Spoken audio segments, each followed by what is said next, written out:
다음 더불어민주당 박홍근 의원님 질의해 주시기 바랍니다. 네, 후보자님, 뭐 저하고는 국토교통위에서 또 예결위 소위에서도 같이 일을 해봤기 때문에 후보자의 그런 전문성 또는 뭐 합리성 또는 일 추진력 이런 건 제가 좀 평가를 합니다. 그런데 지명되고 나서 여러 가지 의혹이 쏟아져서 우리 여당이지만 입법부의 구성으로서 국민 눈높이에 맞춰 우리로서는 엄격히 검증할 수밖에 없습니다. 네. 우선 지금 상황이 이제 어찌 보면 22년 동안 몸담았던 그 국민의힘 이 정당으로부터는 이제 배신자 낙인을 찍혔고, 그리고 또 언론과 국민으로부터는 매우 인색한 지금 평가를 받고 있습니다. 잘 아실 거예요.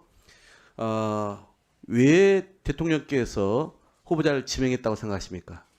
네, 제가 들은 바는 없지만 제가 그 지명 제안을 받고 고민할 때 제 나름 생각한 것이 있었습니다. 그동안 보수 진영에 몸담으면서도 저는 진영을 넘은 정치를 해야 된다는 걸 끊임없이 주장했고, 그래서 우리 당론과 반대되는 주장을 많이 해서 많은 어려움을 겪었습니다.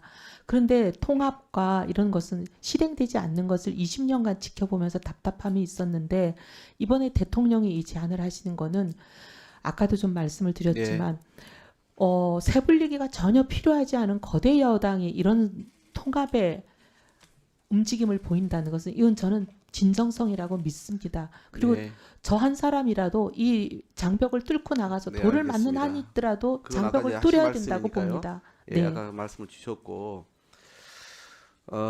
그런 인사권자의 어떤 진정성, 진위가 있었음에도 불구하고 이런 탕평 인사를 통해서 그런 국민통합 이런 것도 좀 이렇게 이루려고 했던 것인데, 그동안 이제 쏟아진 여러 가지 의혹으로 인해서 인사권자에게 부담을 분명 준 것이고, 또 주권자인 우리 국민들의 누를 끼친 점도 있다고 생각하지 않습니까? 네, 그래서 어떤 점이 송구합니다. 가장 크게 부담과 누를 끼쳤다고 생각하십니까?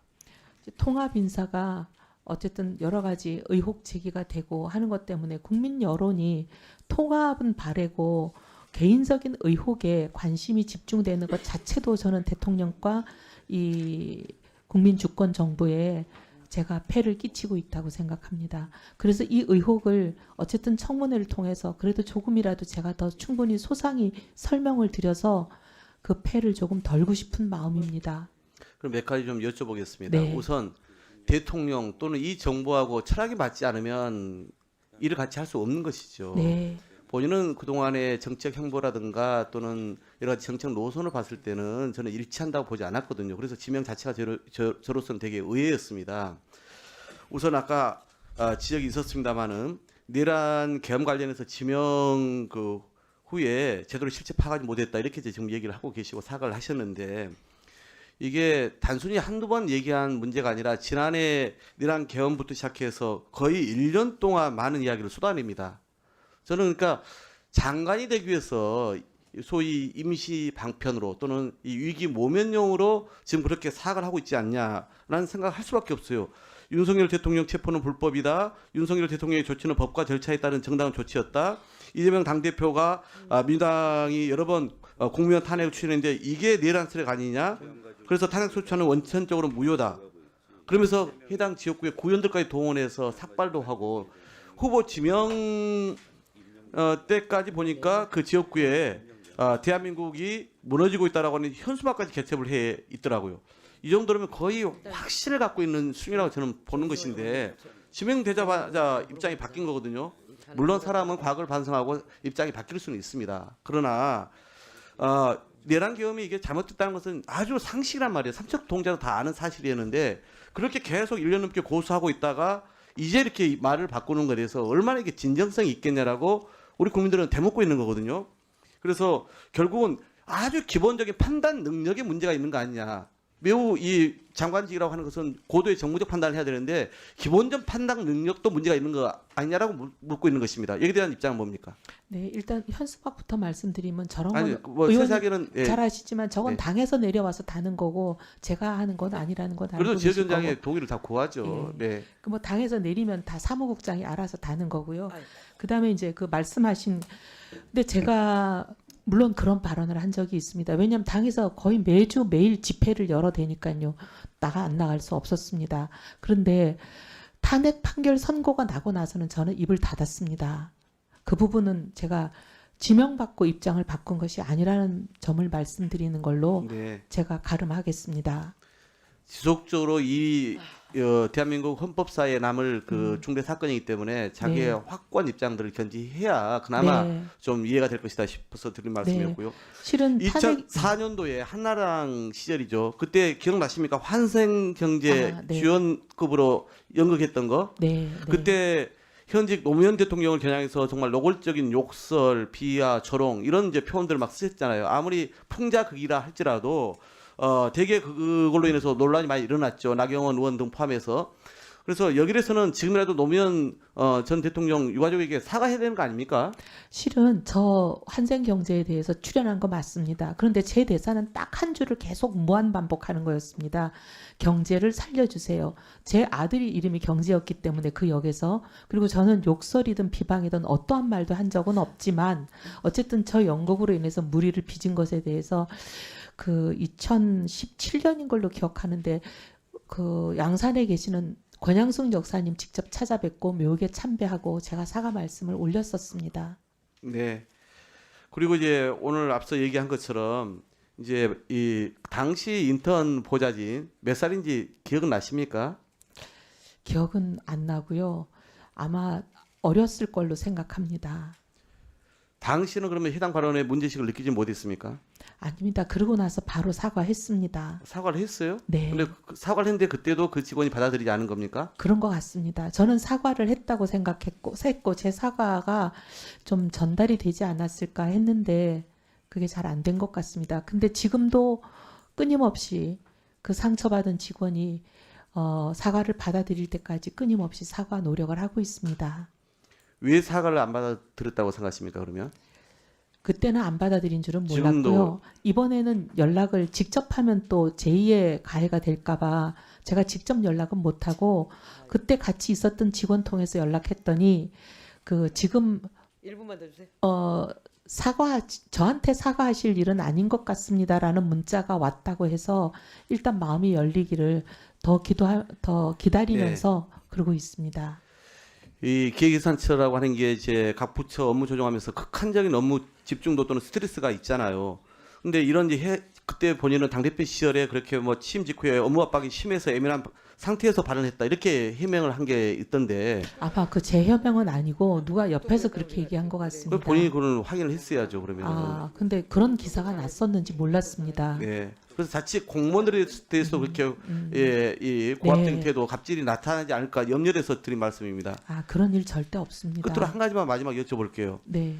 이제 과거 윤석열 정부에 대해서 문재인 정부가 어마어마하게 늘린 국가 부채 3년 만에 줄였다면서 전 세계가 기적이라고 할 정도다 이렇게 호환 평가를 내리면서 계속 건전 재정, 긴축론 이런 입장을 가졌잖아요. 그런데 지금 우리 이재명 대통령은 재정의 마중물 역할 얘기를 하고 있고 한국은행도 그런 필요성을 제기하고 있지 않습니까? 재정 정책에 대한 네, 저는 재정 정책에 대한 입장은 그때나 지금이나 다름은 없습니다. 왜냐하면 확장이냐 긴축이냐를 결정하는 기준은 그때 당시의 경제 여건, 그리고 재정 수지, 그리고 통화 정책, 물가 등등 각종 경제 변수를 종합 고려해야 된다고 보는데 윤석열 정부 때는 성장률이 지금하고 달랐습니다. 2%대를 구가하고 있었고 그 대신 또 물가는 5.1%로 굉장히 높았습니다.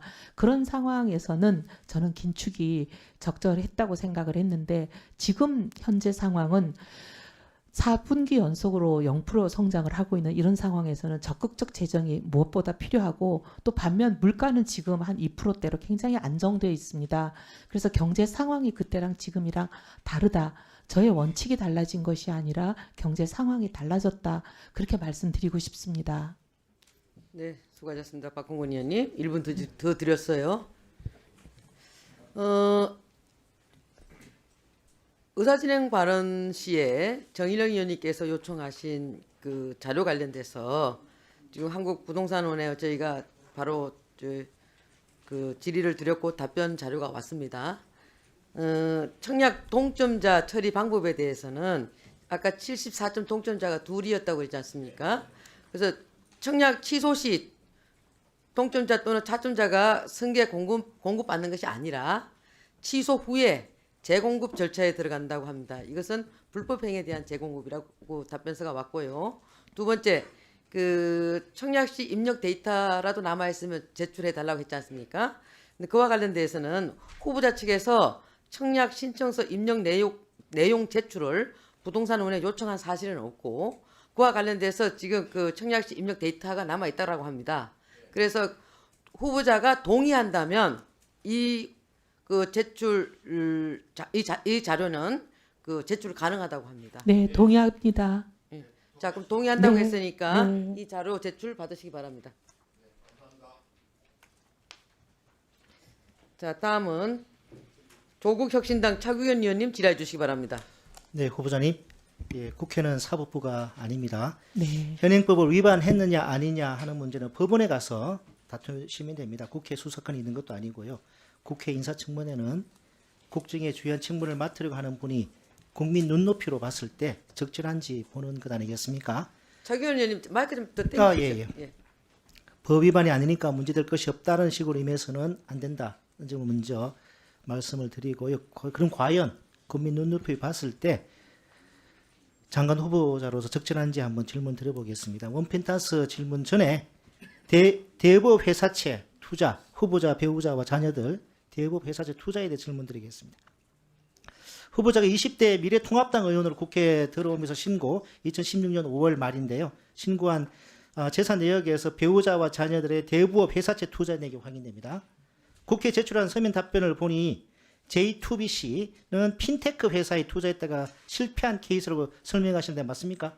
네, 그렇다고 들었습니다. 근데 네. 전혀 아닙니다. 자, PPT 보여드리는 자료는 J2BC가 돈을 빌려주고 상환을 못하자 담보로 잡은 아파트를 경매에 내놓은 것입니다. 핀테크가 아니죠.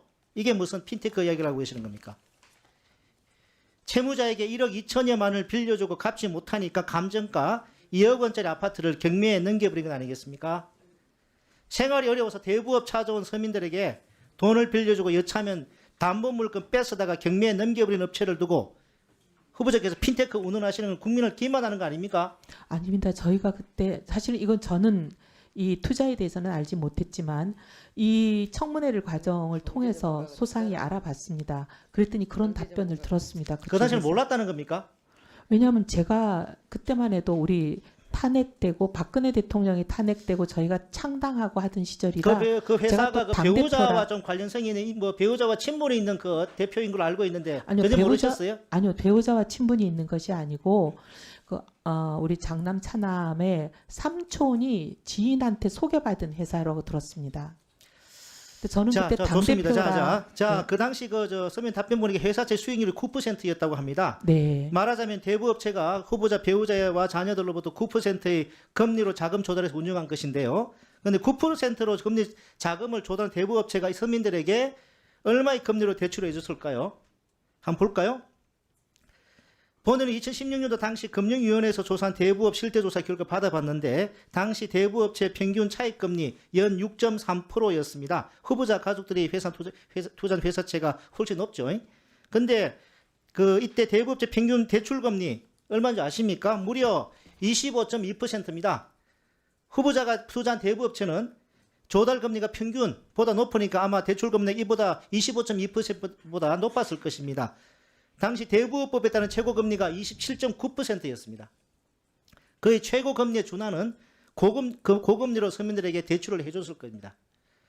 후보자의 배우자와 자녀들은 그야말로 서민들의 고의를 쥐어짜서 높은 수익을 올리는 상품에 투자한 것입니다.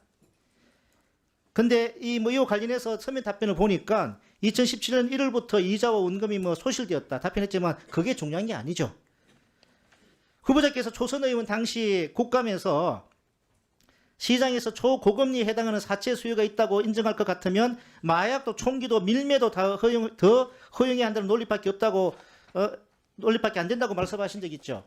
네, 저는 그래서 이자 이자제한법 부활 예. 쉽게 주장하면서 나온 말씀입니다. 합리적이고 타당한 주장입니다. 네. 근데 이런 주장을 하시는 분이 배우자와 자녀들이 높은 금리의 대부업 회사채에 투자하는 것에 대해서 묵인 또는 방관했다는 걸 보이는데 하실 말씀 있으십니까? 아닙니다. 사실 그때 당대표를 한번 해보시면 아시겠지만 작은 정당의 당대표는 잘 시간도 없습니다. 그런 상황이라 가족들이 무슨 일을 자, 하는지 과연 제가 뭐 몰랐습니다. 저 해명이 국민 눈높이 맞는지 국민들께서 판단하시리라 생각합니다. 자, 원펜타스 질의 들어보겠습니다. 아까 앞선 의원님들 질의에 장남과 배우자, 결혼한 배우자 사이가 좀 안 좋아서 좀 그런 현상이 있었다고 말씀하셨는데, 자, 제가 한번 보겠습니다. 2023년 8월 달에 KIP 대외경제연구원에 그 장남 취업했죠. 자, 그 다음에 결혼식이 12월에 있었습니다. 자, 그 다음에 2024년 2월 27일에 며느리가 용산 아파트 전입을 합니다. 혼자. 아마 뭐 그 후보자의 말에 의하면 그러면 장남과 사이가 안 좋아가지고 장남은 그때 전입신고 안 하고 며느리만 전입신고한 거란 말입니까? 그런 걸로 들었습니다. 그런 걸로 들었다. 왜냐하면 제가 그때는 몰랐습니다. 이번에 이 일이 장남과 그 배우자 결혼한 며느리가 사이가 안 좋은 걸 갖다가 그때 잘 모르고. 아니요, 사이가 안 좋은 건 그때 너무나 잘 알고 있었고요. 며칠 날 그 저기 소위 말하면 이제 뭐 며느리라고 할지 예비 며느리라고 할지가 전입을 했는지는 몰랐습니다. 일단 좋습니다. 자, 그 다음에 사이가 안 좋은데 원펜타스의 중력 청약 공고가 7월 19일에 납니다. 그리고 저기 며느리가 용산에서 2014년 그 공고나자마자 공교롭게도 공고나자마자 7월 25일에 전출을 합니다. 나갑니다. 도곡동으로. 도곡동이 혹시 사돈집이에요? 사돈집이신가요? 아니요, 그건 잘 아닌가요? 모르겠습니다. 자, 좋습니다. 그리고 7월 사돈집은 자, 좋습니다. 저 예. 요- 그다음에 연산으로 오후에 알고 있습니다. 청약을 해가지고 예. 청약 신청을 합니다. 네. 그리고 그 다음 날 저기 바로 용산에서 온 가족이 후보자 일가족이 용산으로 갑니다. 네, 네. 근데 아까 전에 그 이사 계약서 제출했다 하시다 그래서 제가 확인을 해보니까 네. 이사 계약서가 아닌 것 같아요. 1개월 동안 물품 보관 계약입니다. 그리고 이사 계약이면 여기 저 반포 레미안에서 용산으로 간다 아니면 펜타스 간다 이게 목적지가 정해져 있는데 그 계약서 지금 보니까 목적지가 비어 있어요. 미정이에요. 그리고 밑에 그 특약 사항에는 1개월 동안 물품을 보관한다는 내용이 있습니다. 아까 오후에 추가 질의 다시 한번 그 제출하고 물어보겠습니다. 이사를 네, 자 일단 더 물어보겠습니다. 그 다음에 8월 7일 청약 당첨되고는 8월 19일에 발코니 확장 계약을 합니다. 그리고 9월 24일에 온 가족이 용산에서 이제 원펜타스 전입신고를 해요. 그리고 그 다음날 사이가 안 좋아가지고 저 갔다는 도곡동에 가 있는 그 며느리는 그 다음날 이 용산으로 다시 전입신고합니다. 그리고 1분 줘. 그 다음에 4월 30일에 아들이 장남이 원펜타스에서 용산으로 갑니다. 그래도 혹시 사이가 다시 좋아지가 간 겁니까? 그건 모르겠습니다만은 아니 4월 봉합에 30일 바로 전에 봉합하려는 무슨 노력을 일이 하고 있은 줄 있었어요. 아세요? 4월 30일 전에 언론 보도에 하면 4월 30일 즉 4월 29일에 국토부의 부정청약 점검 결과 발표가 있었습니다. 4월 29일에 그 발표가 있었고 아드님은 바로 그 다음날 4월 30일에 용산으로 전입신고했어요.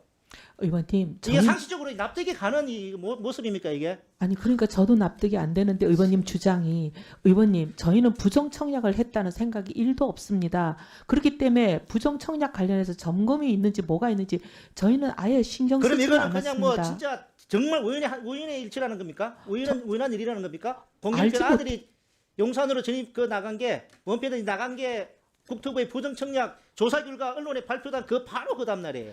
그런 거 저희가 보지도 정말 않 우연의 일치입니까?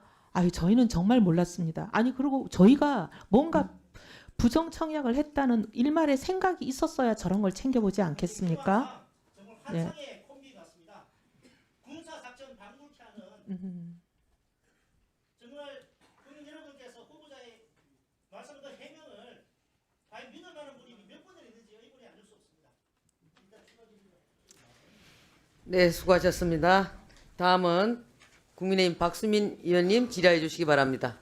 예, 위원장님 감사합니다. PPT 띄워주시면 시작하겠습니다. 네, PPT 띄워주세요. 예, 후보자 관련해서 논란이 많아서 좀 체계적으로 검증하겠습니다. 5가지 기준 5점 척도로 질문 좀 드리겠습니다. 리더십, 정치신념, 준법의식, 도덕성, 전문성 5가지 측정해 보겠습니다. 후보자님, 본인의 리더십을 5점 척도, 만점, 1점에서 5점까지 중에 얼마 주실 수 있겠습니까? 제가 저를 셀프 평가하는 것은 이 자리에서 적절치 않은 것 같습니다. 국민이 평가하실 몫을 제가 어떻게 평가를 하겠습니까? 좋은 답변 같은데 성실하지 않습니다. 본인에 대해서 자기 측정을 하는 것이 메타인지고 그것이 리더의 기본 소양입니다. 내가 하지만 무엇을 어떻게 할 수 있고 내가 부하 직원을 어떻게 대하고 있고 그것에 대한 자각이 리더십의 출발입니다. 국민이 알아서 평가해라. 아니, 좋은 알아서, 말씀이신데 알아서 평가해라는 뜻이 아니고요. 1점에서 5점 척도 하시겠습니까? 안 하시겠습니까? 제가 제 내부적으로 혼자 할 수는 있지만 국민 앞에 그걸 말씀드리는 것은 국민 앞에 저는 알겠습니다. 온당치 제가 못한 태도 드리겠습니다. 같습니다. 저는 갑질로 인해서 1점 최하점 드리겠습니다. 다음 정치신념 평가도 미루시겠습니까? 모든 상황이 다 마찬가지입니다. 아까 당파성에 매몰돼서 사과도 못했고 인지도 못했다 하는데 지금 국민의힘 내에서도 계엄에 대해서 사과 반성하고 있는 사람 있고 공개 발언하고 있는 사람 있습니다. 저도 했고요. 지난 12월 3일 저희 국회의원 107명을 대표해서 송원석 원내대표도 계엄에 대해서 사과하셨습니다. 저희가 충분히 전달 못 드린 점은 죄송합니다. 계속 노력할 것입니다. 그러나 장관 자리를 놓고서 갑자기 통합의 정신이 각성됐다. 어떤 국민이 어느 정도 이해할지 판단해 보겠고요. 정치 의원님 신념 최하점 갑자기가 드리겠습니다. 아니고 헌재 이어가겠습니다. 탄핵 판결 직후라고 말씀드렸습니다. 네네네. 네. 갑자기 지명 전이 아닙니다. 네, 준법 정신 측정해 보겠습니다. 영종도 토지 KDI 연구 총괄 하실 때 예타 타당하실 총괄하실 때 투자하셨죠? 투자가 아닙니다.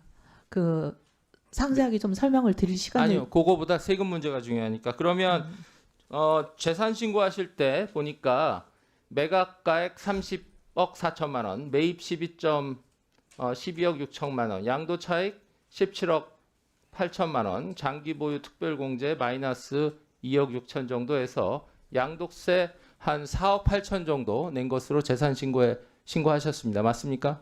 네, 정확한 숫자까지 모르겠지만 대충 저 금액이 맞다고 기억하고 있습니다. 네, 근데 안타깝게도 제가 실거래 계약서를 입수했습니다. 실거래 매각가액은 44억 원으로 LH에서 수용되었고요. 매입하실 때는 7억 5천으로 등록세 내셨어요. 등록세 낼 때 7억 5천으로 실거래했고 이에 따른 양도 차익은 36억 5천만 원 정도 됩니다. 그리고 해당 토지는 비사업용 토지라 장기 보유 특별공제에 해당하지 않습니다. 그래서 아무리 작게 잡아도 양도세는 10억 이상 내야 합니다.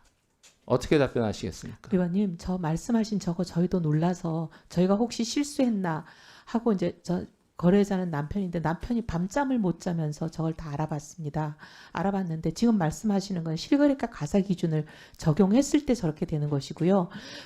소득세법 96조 2항을 보시면 거기에 8회 별도의 조항이 있습니다. 그리고 그때는 뭐라 그러냐면 실거래가 과세가 2007년부터 시행되기로 된 건 맞지만 2026년 12월 31일까지 거래된 모든 물건에 대해서는 기준 시가제를 적용한다고 되어 있습니다.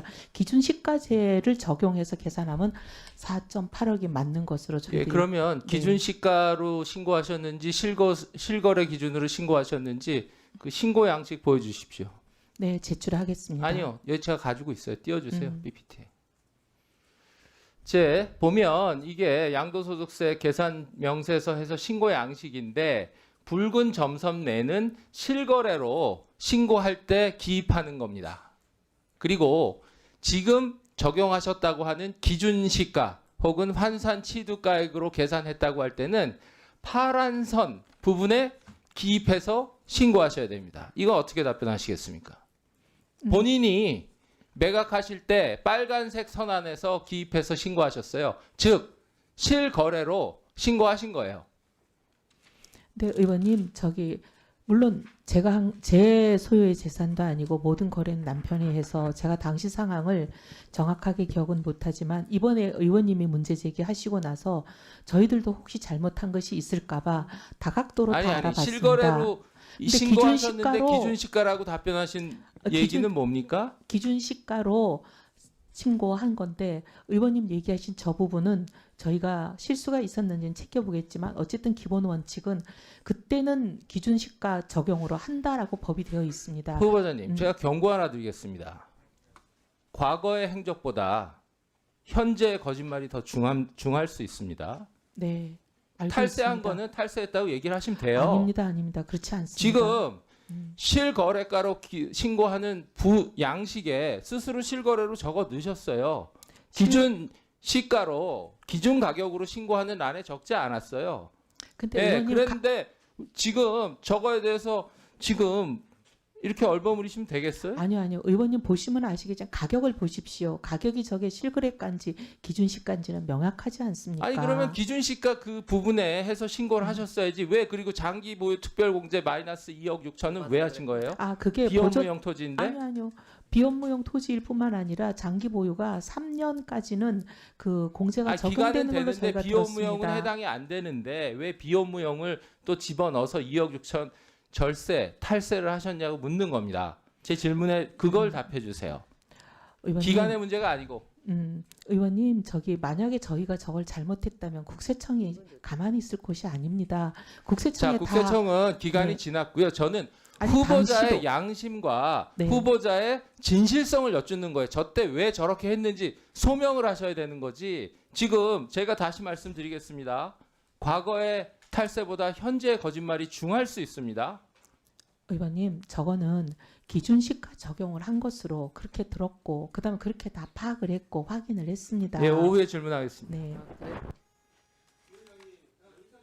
네, 최한석 의원님 의사진행 말씀해 예. 주시기 바랍니다. 위원장님, 저는 아까 제가 질의한 내용 중에 이혜원 후보자의 장남이 입학한 연세대학교 2010학년도 사회기여자 전형, 그중에 국위 선양자와 관련해서 이 100페이지 되는 이 전체 수시모집 요강에 훈장을 받은 사람을 국위 선양자로 인정한다는 어떤 규정도 저는 찾을 수가 없습니다. 그래서 저는 이 부분에 대해서 지금 후보자는 후보자 자녀의 각 대학교 입시 서류, 입학 전형 등을 담은 서류에 대해서 제가 요청을 했는데 해당 기관인 대학은 해당 자료를 보유하고 있지 않다고 하였음을 말씀드립니다라고 하는데 저는 이 부분에 대한 후보자의 진술을 믿을 수 없습니다. 그리고 믿을 만한 제보자, 지금 현재 대학에 재직 중인 직원으로부터 연세대학교가 분명히 관련된 입학 사정 자료를 보관하고 있을 것이다라고 하는 합리적인 제보가 있었습니다. 그래서 저는 이 부분에 대해서 오늘 이혜원 후보자가 모든 전 국민이 볼 수 있는 수시 모집 요강에 훈장과 관련된 이런 방구의 얘기도 없는데 어떻게 후보자는 누구도 국위 선양했다고 인정할 수 없는 시아버지의 훈장을 가지고 이 전형에 이렇게 그 입학을 지원할 수 있었을까에 대한 이 부분을 명쾌히 저는 해명하지 않고서는 저는 이 부분은 넘어갈 수 없다고 생각합니다. 그래서 이 부분 위원장님께서 연세대학교에 2010학년도 이혜원 후보자의 장남이 입학하게 된 사회기여자 전형, 그중에서도 국위 선양자 전형과 관련돼서 입학 사정 서류, 합격하게 된 계기 같은 것들을 반드시 자료를 저는 요청해 주시기 바라고, 그 부분이 없다면 저는 100% 이거는 부정 입학으로 추정될 수밖에 없다, 이런 말씀을 드립니다. 네. 네, 차규근 의원님. 자료 제출 관련해서요. 그 이사 계약서를 제가 4번 했기 때문에 4건의 이사 계약서를 요청을 했었는데 지금 확인해 보니까 한 건이 있고 그것도 한 장짜리입니다. 나머지 3건에 대한 이사 계약서도 오후 회의 전에 좀 제출되기를 요청합니다. 아니 의원님 잠깐 여쭤봐도 될까요? 4건이라고 하시면 어떤 게 4건인가요? 왜냐하면 네네. 레미안 퍼스티지에서 용산으로 가는 그 이사 말고는 저희가 한 게 없습니다. 레미안에서 용산 가고 용산에서 다시 원펜타스 간 거 아닙니까? 예. 근데 그거는 저희가 이사를 한 게 아니라 여행 가방 하나 들고 여름이라 옷까지 몇 개 가지고 간 거라 사실은 그게 이삿짐을 센터를 부를 일이 아니었습니다. 레미안에서 그럼 용산 가실 때는 이사한 게 아니라 그냥 전입신고를 왜 하신 거예요? 그 사실 것도 아닌데. 아니 그게 아니고 레미안 반포에서 용산을 갈 때는 이사를 했습니다. 그런데 이제 그 용산 집이 별로 뭐 가구나 이런 집기가 없는 상태라 저희가 불편하니까 가구랑 이런 거를 조금 들고 들어간 거고요. 나올 때는 그걸 다 두고 나왔습니다. 그래서 옷까지 하고 여행 가방 몇 개만 들고 나왔습니다. 야. 아니 정리하자면은 반포 레미안에서 용산